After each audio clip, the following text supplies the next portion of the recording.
بسم اللہ الرحمن الرحیم۔ پیارے بہن بھائیو السلام علیکم۔ بسم اللہ الرحمن الرحیم۔ قبر کی پکار۔ حضرت ابو ہریرہ فرماتے ہیں کہ ہم ایک مرتبہ حضور اقدس صلی اللہ علیہ وسلم کی میت میں ایک جنازہ کے ساتھ چلے۔ قبرستان میں پہنچ کر حضور اقدس صلی اللہ علیہ وسلم ایک قبر کے پاس تشریف فرما ہوئے اور ارشاد فرمایا کہ قبر پر کوئی دن ایسا نہیں گزرتا جس میں وہ نہایت کثیر اور صاف آواز کے ساتھ یہ اعلان نہیں کرتی کہ اے آدم کے بیٹے تو مجھے بھول گیا، میں تنہائی کا گھر ہوں، اجنبیت کا گھر ہوں، میں وحشت کا گھر ہوں، میں کیڑوں کا گھر ہوں، میں نہایت تنگی کا گھر ہوں، مگر اس شخص کے لیے جس پر اللہ تعالی شانہ مجھے وسیع بنا دے۔ اس کے بعد حضور صلی اللہ علیہ وسلم نے فرمایا کہ قبر جنت کے باغوں میں سے ایک باغ ہے یا دوزخ کے گڑھوں میں سے ایک گڑھا ہے۔ قبر کا خوف۔ حضرت ابو سعید خدری رضی اللہ تعالی عنہ فرماتے ہیں کہ ایک مرتبہ حضور صلی اللہ علیہ وسلم مسجد میں تشریف لائے تو بعض لوگوں کے ہنسی کی وجہ سے دانت کھل رہے تھے۔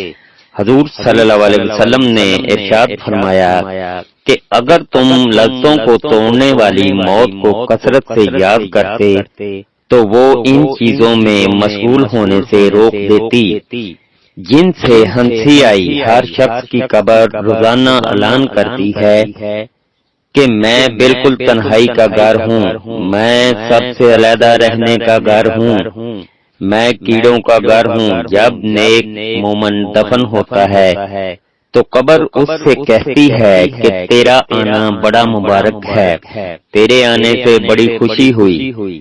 جتنے لوگ میری پشت پر چلتے تھے ان میں تو مجھے بہت پسند تھا، آج تو میرے پاس آیا ہے تو میں اپنا طرز عمل تجھے دکھاؤں گی۔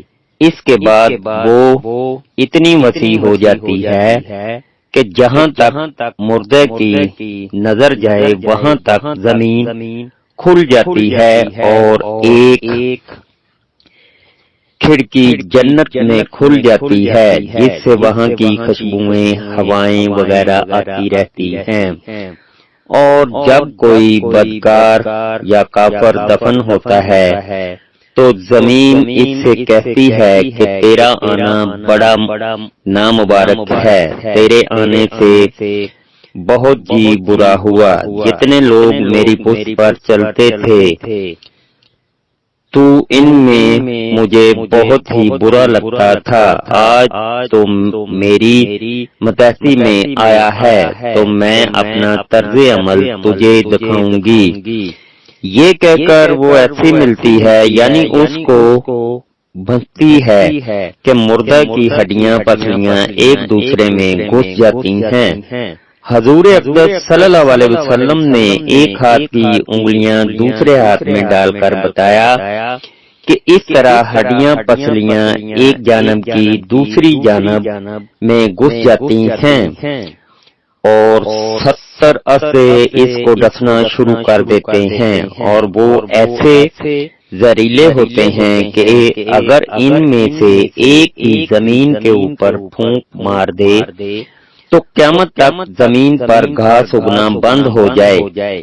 یہ سب کے سب قیامت تک اس کو کاٹتے رہیں گے۔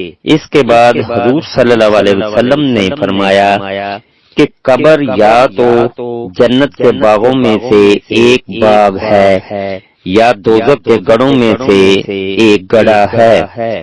حضرت ابن عمر رضی اللہ تعالی عنہ فرماتے ہیں کہ ایک شخص نے حضور صلی اللہ علیہ وسلم سے دریافت کیا کہ یا رسول اللہ صلی اللہ علیہ وسلم، سب سے زیادہ سمجھدار اور سب سے زیادہ محتاط کون ہیں؟ حضور صلی اللہ علیہ وسلم نے فرمایا کہ جو شخص موت کو کثرت سے یاد رکھتا ہو اور موت کے لیے ہر وقت تیاری مشغول رہتا ہو، یہی لوگ ہیں جو دنیا کی شرافت اور آخرت کا اکرام حاصل کرنے والے ہیں۔ اللہ پاک ہر مسلمان کو اپنے حفظ و امان میں رکھے، آمین ثم آمین۔ اللہ حافظ۔